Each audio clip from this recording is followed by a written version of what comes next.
Parties have briefed the media on next week's march to the Constitutional Court. It'll be on the same day as the hearing of the application for a secret ballot in the motion of no confidence against President Jacob Zuma.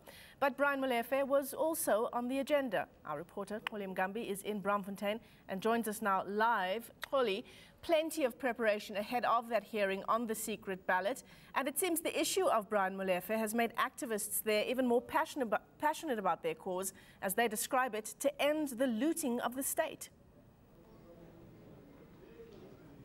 Indeed, Michelle, Brian Molefe's return to Eskom, as it was announced this morning, literally on the lips of many of the people that were addressing the media here today in relation to that media briefing of opposition parties and, of course, civil society groups. And Michelle, let's continue the conversation now. I have with me the leader of the African People's Convention, Themba Godi, who made mention during that media briefing, Michelle, that he did meet Brian Molefe this morning at the Cape Town International Airport as he was making his way here to Johannesburg. I'm keen, as an ordinary South African, just as any other South African would be, to find out what kind of state was Brian Molefe in, Mr. Godi, when you met him at the airport, because him breaking the news to you that he's returning to Eskom, clearly it's something that must have excited him. What kind of mood was he in?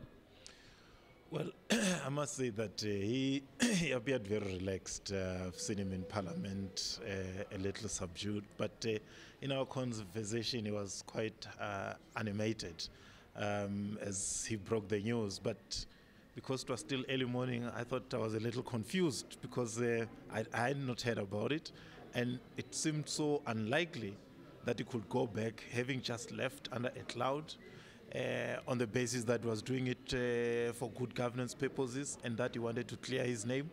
It was only later that I actually got confirmation that indeed it was correct that he's going back to Eskom. So clearly this took you by surprise.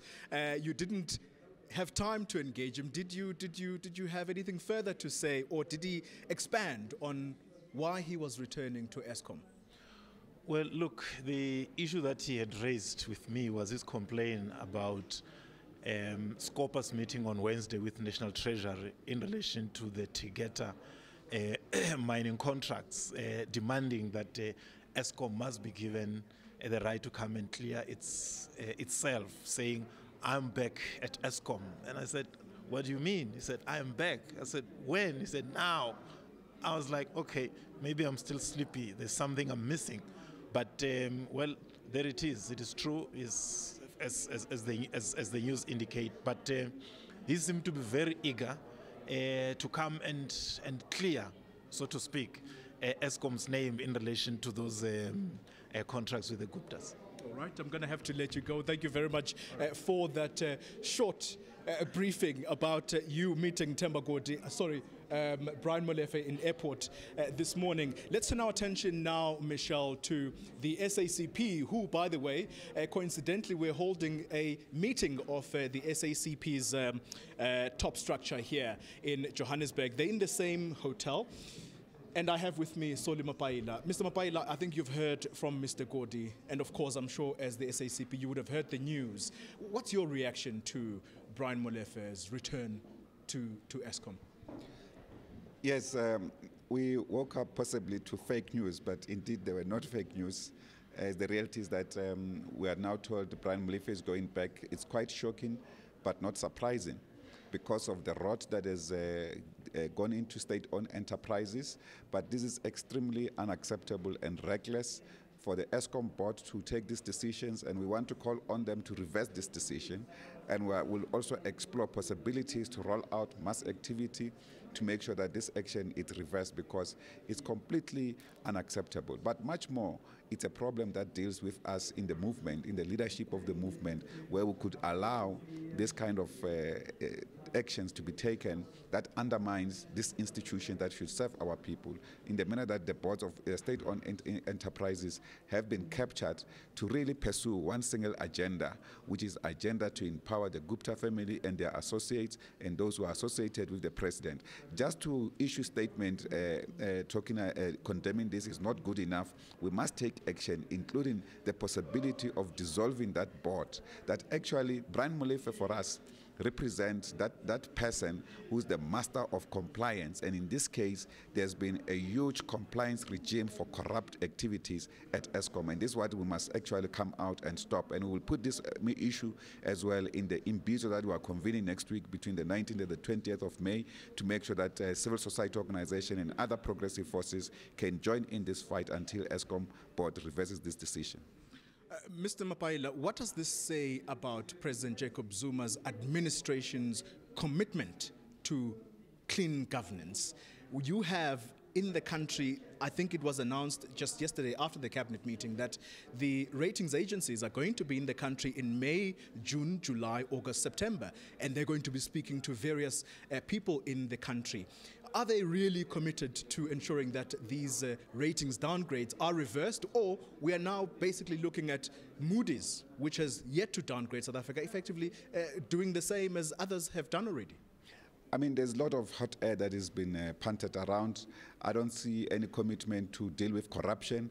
President Zuma, if we are serious about dealing with corruption, the first person to buy the dust should be President Zuma. He must leave office. He has presided over massive corruption of our state institutions. The government is almost collapsing because no one respects the rules, because they take a cue from him.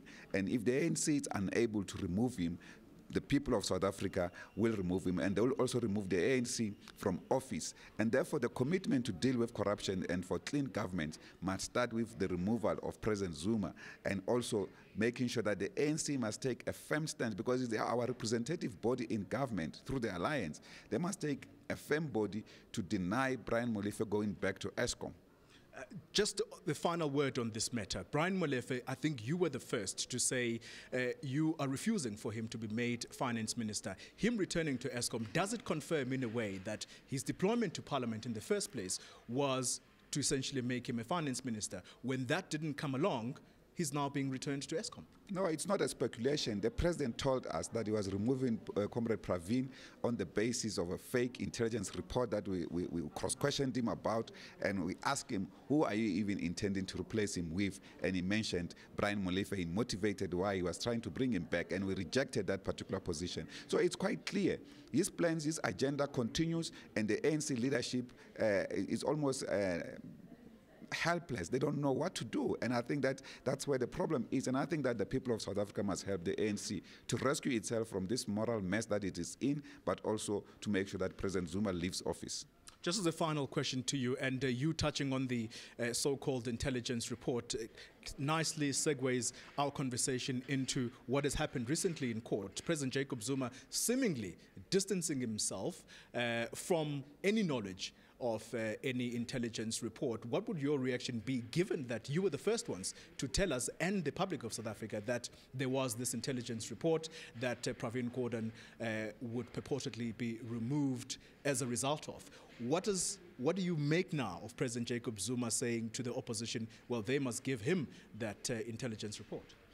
Well, again, it's not surprising. President Zuma is now getting used to lying, and lying to the leadership, the political leadership of the alliance. This is extremely unacceptable, because indeed in that meeting he did indicate that he's basing his main reason to remove Comrade Pravin on the basis of this intelligence report. We asked him very tough questions in that particular meeting, whether this is a viable report, whether he can rely on it and so forth. He said we can vouch for him. It's from within state institutions or within the organizations. It's reliable. And we even pleaded with him, why don't you wait for a little while? Why don't you allow this comrade to come back and you take forward, you process this report and so forth? They didn't listen. But now, instead of producing it, he's trying to run away from it.